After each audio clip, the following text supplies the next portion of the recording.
Que rei maravilhoso nós temos. E o título hoje é esse: Jesus, o Rei dos Reis. O título que eu não escolhi, foi me dado, mas não tem melhor título do que esse. Eu espero que esse título também marque hoje a tua vida e o teu coração. Mateus capítulo 21, vamos ler o texto, da entrada triunfal. Hoje, já aqui a igreja está enfeitada, o portão, lá na frente se tornou um portal, com a decoração das palmeiras. Aqui quem passou pelo corredor central também. E isso tudo nos remete, nos lembra a esse dia precioso, mas também a essa semana de paixão e sofrimento de Jesus. Mateus 21, do versículo 1 ao 12. Quando se aproximaram de Jerusalém e chegaram a Betfagé, o monte das oliveiras, Jesus enviou 2 discípulos, dizendo-lhes: vão ao povoado que está diante de vocês, logo encontrarão uma jumenta amarrada com um jumentinho ao lado. Desamarrem-nos e tragam-nos para mim. Se alguém lhes perguntar algo, digam-lhe que o Senhor precisa deles e logo os enviará de volta. Isso aconteceu para que se cumprisse o que fora dito pelo profeta. Digam à cidade de Sião: eis que o seu rei vem a você, humilde e montado num jumentinho, cria de jumenta. Os discípulos foram e fizeram o que Jesus tinha ordenado. Trouxeram a jumenta e o jumentinho, colocaram sobre eles os seus mantos e sobre estes Jesus montou. Uma grande multidão estendeu seus mantos pelo caminho, outros cortavam ramos de árvores e os espalhavam pelo caminho. A multidão que ia diante dele e os que seguiam gritavam: Hosana ao filho de Davi, bendito é o que vem em nome do Senhor, Hosana nas alturas. Quando Jesus entrou em Jerusalém, toda a cidade ficou agitada e perguntava: quem é este? A multidão respondia: este é Jesus, o profeta de Nazaré da Galileia. Jesus entrou no templo e expulsou todos os que ali estavam comprando e vendendo. Há uns 8 anos atrás, Denise e eu estivemos na Alemanha e fomos para a cidade de Neuwied, que é uma cidade pequena que fica ali perto do rio Reno. E nós fomos visitar um irmão do qual eu tinha lido bastante, porque ele ajudou muitos menonitas na saída da Rússia, mais de 100.000 menonitas, e que se estabeleceram na Alemanha. O nome dele é Hans von Niesen. Alguns vão dizer: eu já ouvi falar. E, ele tinha sido assim um aluno do meu avô e tudo mais. Falei: vou conhecer esse homem. Ele nos recebeu na sua casa, ficamos lá. Ele e a esposa já eram bem velhinhos. E aí ele falou: gostaria de mostrar a cidade para vocês. E aí nós fomos então ver, linda a cidade lá, o rio, junto à cidade e tudo mais. E aí fomos até o palácio de Neuwied, que tem um palácio ali, real. E aí o portão estava aberto. E eu falei para ele: para um pouquinho, deixa eu aproveitar, vou tirar umas fotografias. Eu ainda tinha aquela minha câmera grande, uma Nikon D90, com uma lente grande na frente e tudo mais. E eu aí vi, o portão estava aberto e eu entrei um pouco e fui tirando fotos. E ali tinha uma senhora assim, cuidando de crianças e brincando com aquelas crianças. E aí quando ela me viu tirando fotos, ela falou para mim: aqui nós não gostamos que sejam tiradas fotos. Pronto, já abaixei a minha câmera. E aí ela já veio, eu falei: agora vou levar uma bronca maior. Aí eu, já meio que me antecipando, eu falei: olha, me perdoe, eu sou um estrangeiro, a gente mora na Patagônia chilena e estamos passeando, e eu achei bonito e tirei umas fotos. Quando ela ouviu que eu falei da Patagônia chilena, ela logo ficou super interessada, porque os alemães são super interessados na Patagônia. E aí ela logo puxou uma conversa, começou a me perguntar várias coisas com relação à Patagônia, e eu fui respondendo. E daí, para não deixar os outros ali também, falei, eu preciso ir, e fui embora. E aí, quando eu entro no carro, o seu Hans von Nissen me disse, você sabe com quem você conversou? Eu achei que era uma empregada, uma babá que estava cuidando das crianças ali, né? Aí ele disse, essa era a condessa de Neuwied, né? Ela é uma de sangue azul, uma das soberanas, depois eu fui pesquisar, Sophie Charlotte Prinzessin zu Stolberg. Impressiona, né? E depois eu sentado no carro, eu disse, minha nossa, como é que eu... Aí você começa a pensar, né? A maneira como você agiu ali, né? Achando que ela era uma babá, né?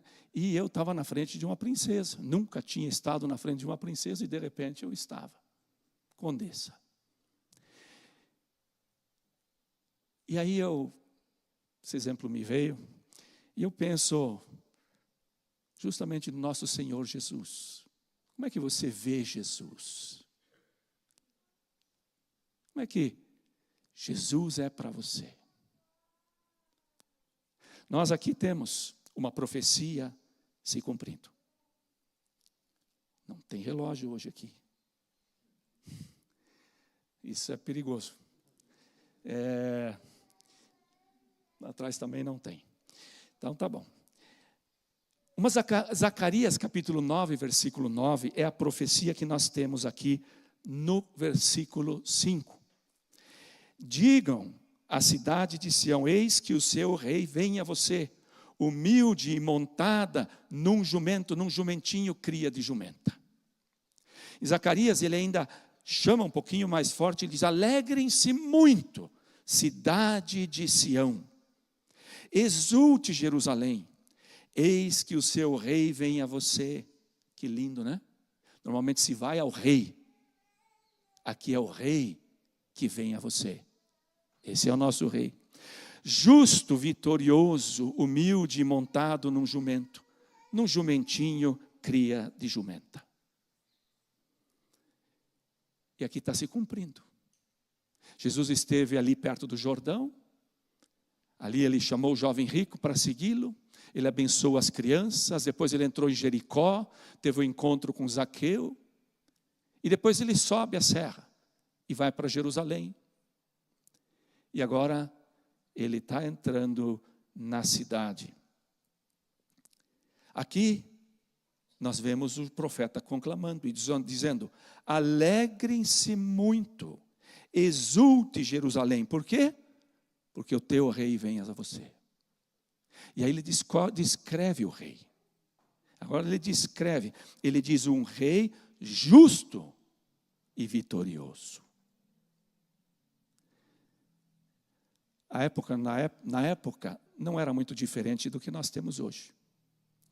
Tanta injustiça, tanta corrupção, inclusive maldade por parte dos soberanos. E a profecia está dizendo, esperem mais um pouco porque isso vai mudar. O seu rei, o rei de verdade, ele vai vir. E ele é justo. Ele não é parcial no seu juízo. Ele não privilegia alguns. Ele é consistente nas suas decisões, ele cumpre o que promete. Ele é um rei que protege e cuida dos mais fracos. Ele é honesto, ele é misericordioso. E ele é vitorioso, ele é um rei vencedor. Ele é um rei que protege os seus, ele é um rei que livra-os da opressão. Só que uma coisa parece não combinar. Ele vem montado em cima de um jumentinho. E na história nós praticamente não temos isso. Eu ainda pesquisei na internet, existe alguma batalha que foi vencida em cima de jumentos? Não existe. Existem muitas batalhas que foram vencidas com cavalos, mas nunca com jumento. Jumento era apenas um animal de serviço.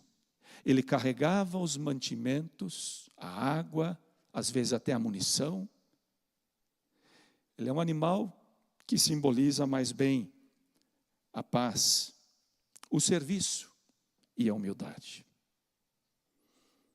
E essa profecia de Zacarias, que se cumpre aqui, ela já está mostrando e apontando para o rei, que vai ser um rei humilde, que vai vir de uma maneira muito diferente do que qualquer outro rei, apontando para a encarnação de Jesus, que foi a humildade máxima, descendo do céu, se tornando homem, se encarnando, se tornando carne, passando por fome, passando por sede e por dor física. E não só isso, ele nasce e é colocado numa manjedoura, nasce num estábulo, ele é pobre, ele nasce de pais pobres, pais que são camponeses. Ele tem uma vida no anonimato por 30 anos. Pouca visibilidade, ele mora numa das cidades menos importantes de Israel. A esse ponto ele se humilhou, mas ele foi mais longe, ele foi rejeitado pela sua própria gente. Ele foi chamado de comilão e beberrão e foi chamado inclusive de possuído por demônios. Imagina a que ponto ele desceu. E o ápice da humilhação ocorreu no final. Foi vendido por 30 moedas de prata, que é o preço de um escravo. Não se deu mais do que isso. Cuspido, esbofeteado, ridicularizado, e depois sobre ele foi colocada uma coroa de espinhos. Sofreu o castigo físico da execução na cruz, que era a morte mais vergonhosa que se podia ter na época. Foi considerado maldito por Deus. E felizes aqueles que entendem e que prezam essa humilhação de Jesus, esse tempo no qual ele realmente desce e vai até a cruz para morrer pelos nossos pecados. E é tão importante que nós entendamos isso em primeiro lugar. Ele veio, e ele veio para mim. E ele sofreu o castigo que eu deveria ter sofrido. E ele derramou o seu sangue precioso e inocente. Nenhum ser humano tinha o sangue inocente, só ele, dando a sua vida para que eu pudesse ter vida.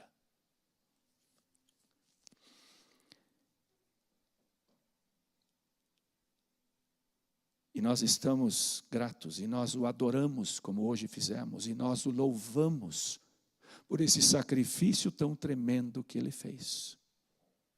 Mas isso é só um lado de Jesus. E é o lado da humilhação. Ele é o Cordeiro de Deus que morreu. Ele é o servo sofredor. Ele é o bom pastor que deu a sua vida pelas ovelhas. Mas ele também é rei.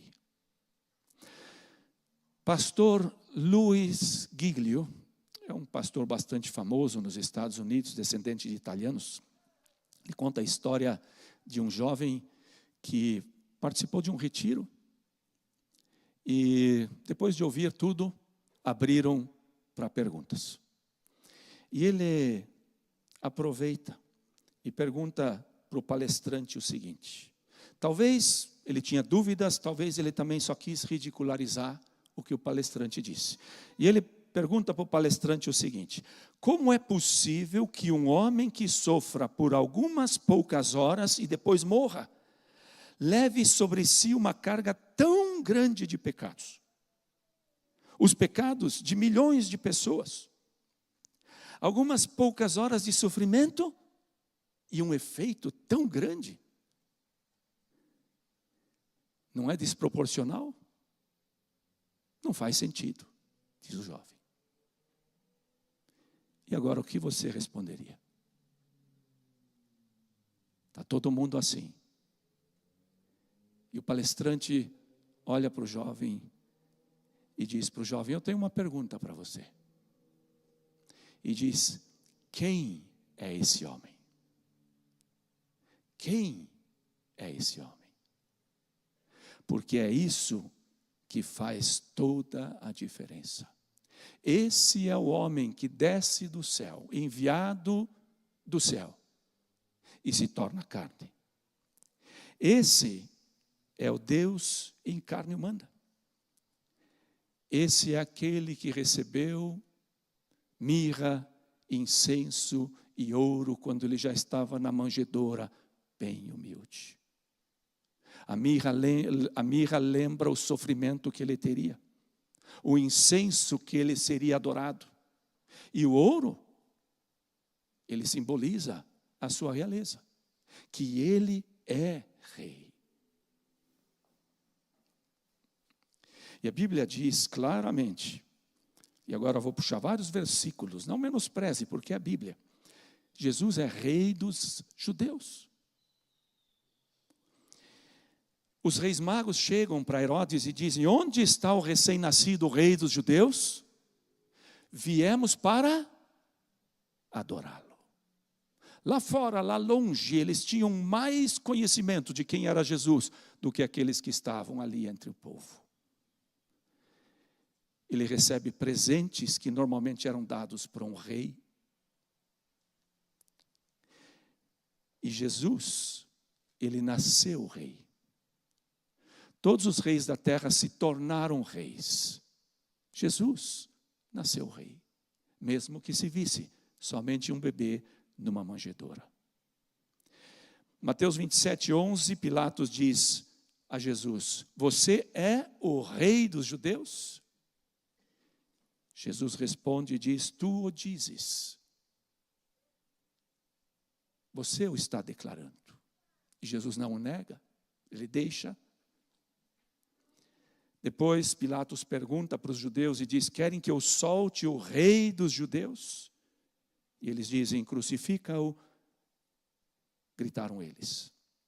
Uma placa foi colocada sobre a cruz de Jesus que dizia o quê? Jesus Nazareno, o rei dos judeus. Os fariseus pediram para que Pilatos mudasse e colocasse lá. Ele disse que era rei dos judeus. E Pilatos terminou dizendo: o que eu escrevi. Provisão de Deus. Jesus Nazareno, o rei dos judeus. Esse é o título que Jesus leva no nascimento. E é o título que vai até a sua morte na cruz. Segundo, Jesus é rei de Israel. Natanael, quando tem o encontro com Jesus, diz: mestre, tu és o filho de Deus, tu és o rei de Israel.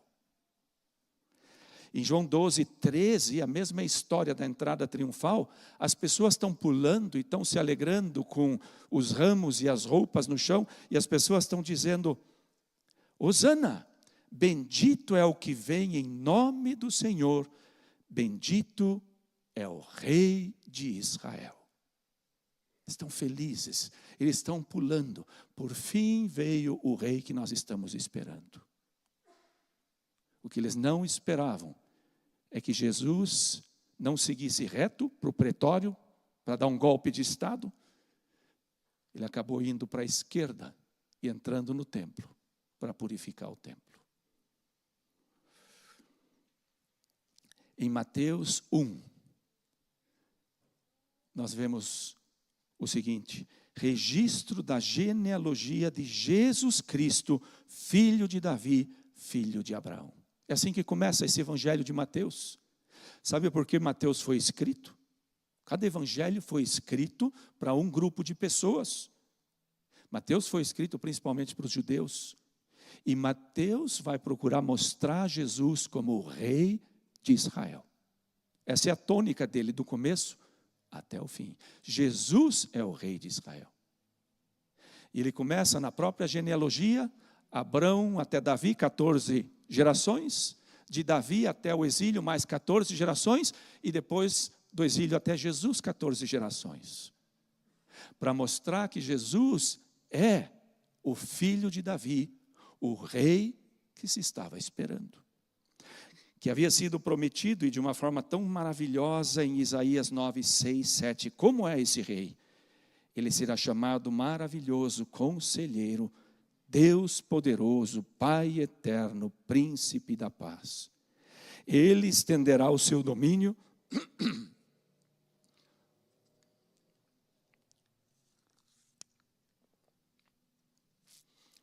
Ele estenderá o seu domínio e haverá paz sem fim sobre o trono de Davi e sobre o seu reino, estabelecido e mantido com justiça e retidão, desde agora e para sempre. Ele é o filho de Davi, ele é o rei de Israel. Terceiro, ele é o rei dos reis. Apocalipse 19, 11 a 16 é onde aparece esse título, e é incrível esse texto. João tem a visão e ele diz: vi os céus abertos. Agora João olha e vê os céus abertos e Jesus vindo dos céus. A primeira vez que ele foi visto aqui na terra, ele foi visto numa manjedoura. Agora, como rei. E diante de mim um cavalo branco, não mais um jumento, cujo cavaleiro se chama Fiel e Verdadeiro. Que maravilhoso o aspecto do seu caráter. Ele julga e guerreia com justiça. Aqui ele foi julgado, foi condenado com injustiça. Mas ele não está com o coração rancoroso. Ele julga e guerreia com justiça. Seus olhos são como chamas de fogo, e em sua cabeça há muitas coroas. Na humilhação colocaram sobre a sua cabeça uma coroa de espinhos. Quando ele vier, a Bíblia diz que ele terá muitas coroas sobre a sua cabeça. E um nome que só ele conhece e ninguém mais. Está vestido com um manto tingido de sangue, e o seu nome é a palavra de Deus. Os exércitos dos céus o seguiam. Aqui, alguns pescadores e pecadores o seguiam. O exército dos céus o seguiam vestidos de linho fino, branco e puro, e montados em cavalos brancos. De sua boca sai uma espada afiada com a qual ferirá as nações. Ele ficou quieto. No final, ridicularizado, julgado injustamente, e ele ficou quieto. Mas quando ele voltar, da sua boca sai uma espada afiada, que profere justiça, que profere aquilo que é certo. Ele governará com cetro de ferro. Ele pisa o lagar do vinho do furor da ira de Deus Todo-Poderoso. Em seu manto e em sua coxa está escrito este nome: Rei dos Reis, Senhor dos Senhores. Na sua coxa e no seu manto está escrito. Alguns acham que por causa disso nós temos permissão de fazer tatuagem. Tem nada a ver com tatuagem. Tem a ver com o seu título, que está tanto na sua roupa e por todos os lados, inclusive no seu corpo. E esse Jesus, ele é o meu pastor e o teu também. Se você se arrependeu e o recebeu como Salvador e Senhor da tua vida. Ele é o meu Senhor, ele é o meu Salvador, mas ele também é o meu Rei dos Reis. Em Zacarias 14, 9 diz: o Senhor será o Rei de toda a terra. Naquele dia haverá um só Senhor e o seu nome será o único nome. Sei que muitos teólogos não creem no milênio. Eu sou um dos que creem. Que eu acho que quando Jesus voltar, ele vai reinar. E o reino dele vai ser um reino maravilhoso, como Deus pensou desde o começo da criação que deveria ser. E ele vai reinar sobre toda a terra. E só haverá um nome importante, é o nome dele. Daniel, em capítulo 7, versículo 11, ele tem uma visão dos 4 animais que simbolizam os reinos desse mundo. E ele diz assim: em minha visão à noite vi alguém semelhante a um filho de homem, vindo com as nuvens dos céus. Filho de homem. E Jesus mantém essa forma por toda a eternidade. Vindo com as nuvens dos céus. Ele se aproximou do ancião e foi conduzido à sua presença. Ele recebeu a autoridade, glória e o reino. Todos os povos, nações e homens de todas as línguas o adoraram. São poucos os que adoram hoje, mas são muitos os que o adorarão ainda. Seu domínio é um domínio eterno que não acabará, e o seu reino jamais será destruído. Principalmente num tempo, onde a gente anela e anseia por um governo melhor. Onde a gente clama e chora e diz: por favor, Senhor, ouve as nossas orações e dá-nos um bom governo. O governo dele, como diz aqui, o seu reino, não pode ser destruído. Ele jamais vai ser destituído. Não são 4 anos, nem 8. É por toda a eternidade. Jesus, quarto, também é o Rei da Glória. Marcos 16, 19 diz: depois de lhes ter falado, o Senhor Jesus foi elevado ao céu e assentou-se à direita de Deus. Sentar-se à direita significa ter o mesmo poder, a mesma honra, a mesma autoridade do monarca.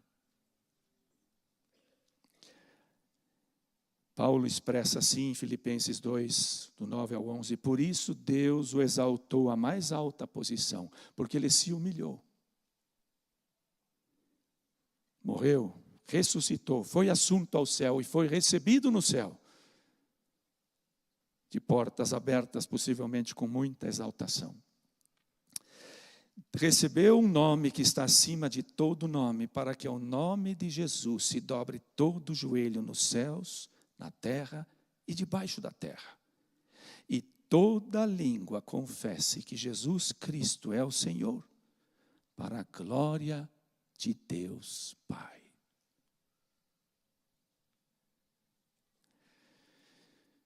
Quem é Jesus para você? Quando você pensa nele, quando você ora, a gente normalmente faz uma imagem,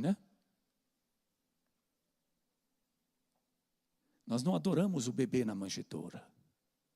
Nós adoramos o Jesus que reina. O Jesus que está entronizado. Ainda que no momento nós não vemos todas as coisas submissas aos seus pés. Esse é um tempo determinado, que tem os seus dias contados. Por isso tantas coisas estão acontecendo no mundo e precisam acontecer. Mas vai chegar o tempo onde todas as coisas vão ser sujeitas. E enquanto isso, nós precisamos estar tranquilos, olhando para Ele, como aquele que reina, que é rei e que tem todo o domínio. E a história da entrada triunfal de Jesus nos lembra que Jesus é rei. Mas que Ele viveu e morreu como servo. Que implicações tem isso para a minha vida? Em primeiro lugar, uma implicação muito grande. Uma mudança de governo. Todos aqueles que se entregaram a Jesus dizem: Senhor, não mais eu, mas o Senhor reine em mim.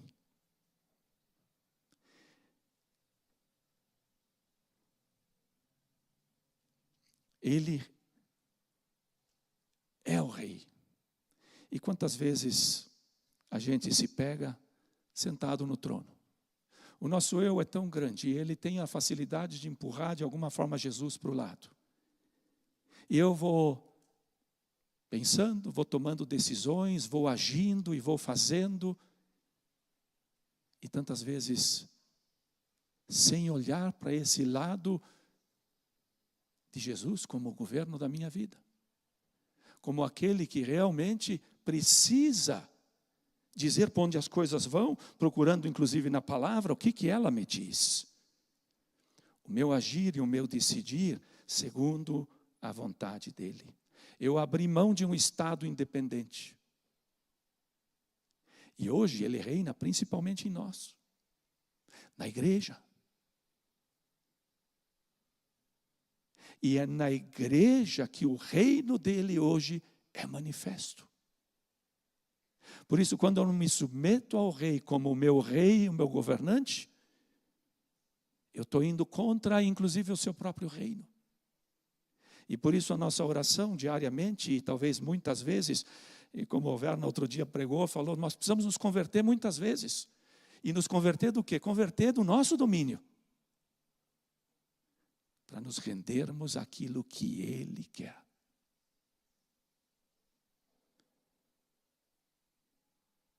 E muitas vezes o que Ele quer e tem estabelecido para mim é um caminho de humilhação. É um caminho difícil, não é um caminho de rosas. Penso, esses tempos nós estamos falando com os nossos jovens, onde é que estão os nossos pastores do futuro? Onde é que estão os missionários? Onde é que estão essas pessoas que Deus quer levantar? E aí a gente ouve, pastor ganha muito pouco, ninguém quer ser pastor. Porque ser pastor é depois você ter que viver a vida inteira com pouco. Mas se o Rei dos Reis está te chamando para isso,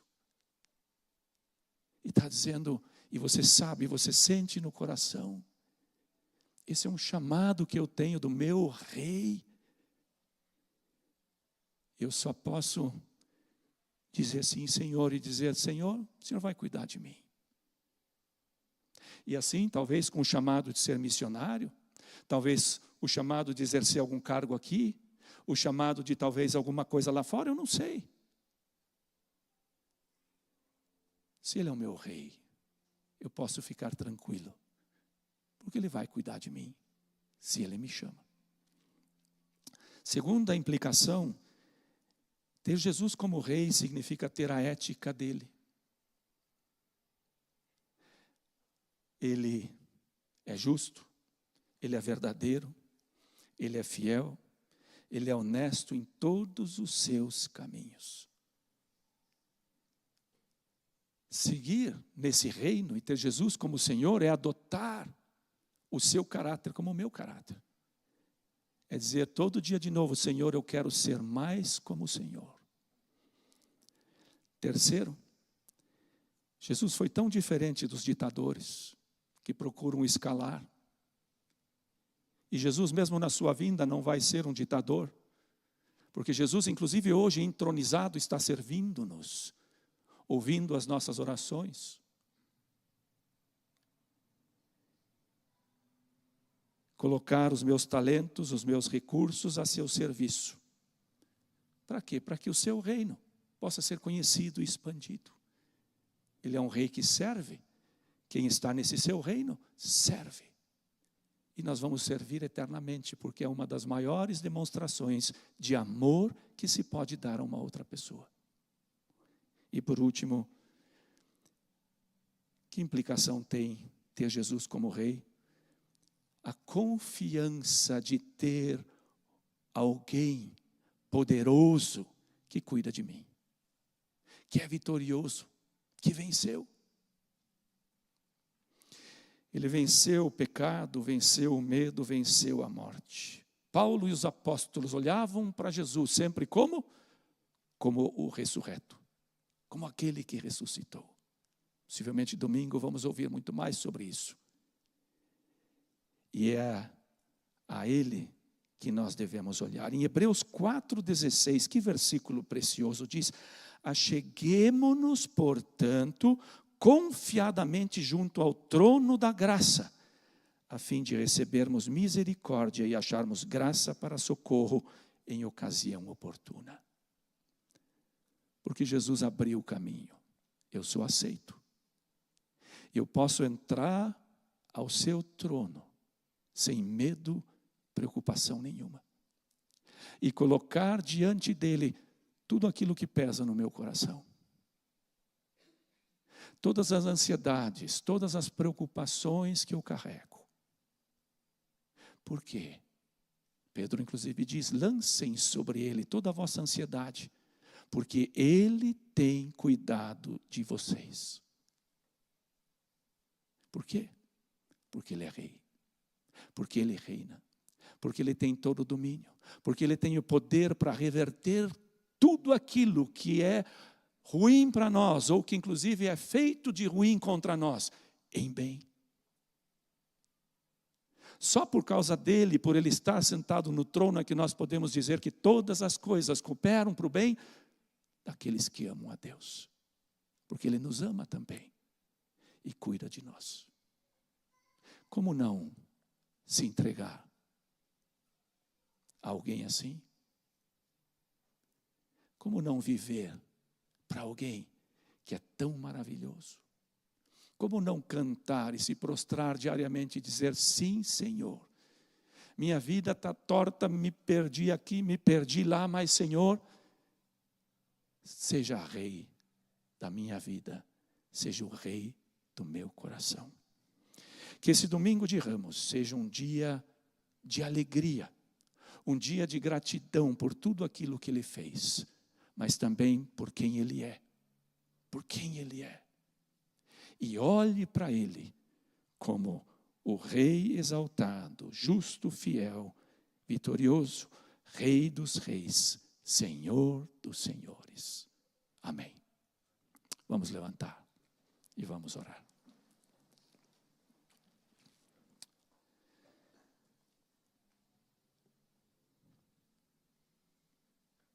Senhor, nós queremos te agradecer de todo o nosso coração. Porque nós podemos ver, entender, compreender e submeter as nossas vidas a um Rei tão maravilhoso, que deixou tudo e veio a esse mundo, tomando o nosso lugar, morrendo na cruz, para que pudéssemos ser salvos e termos uma vida nova. Termos os céus abertos, sermos aceitos por Deus. Senhor, hoje nós celebramos esse dia da tua entrada triunfal. E nós não queremos celebrar como aquelas pessoas que de repente, muito eufóricos naquele momento, celebraram e gritaram, inclusive coisas lindas, mas depois acabaram se distanciando do Senhor. Nós queremos conhecer-te, Senhor, cada vez mais. Nós queremos, Senhor, ver a tua grandeza e esse teu poder manifesto, Senhor, através das nossas vidas. Queremos nos esvaziar de nós mesmos, para que o Senhor viva, que o Senhor flua e a tua vontade seja feita na nossa vida. Que tremendo, Senhor, é saber que o Senhor é um Rei de verdade, que governa de uma forma maravilhosa, e por isso nós queremos nos submeter ao Senhor. Muitas vezes, Senhor, talvez custa abrir mão de determinadas coisas, mas ajuda-nos a ver que se o Senhor chama, o Senhor também vai nos ajudar e vai cumprir o teu propósito.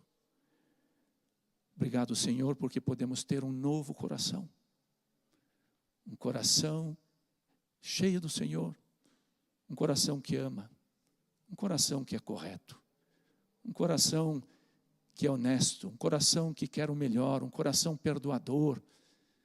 Perdoa-nos, Senhor, onde nós temos falhado.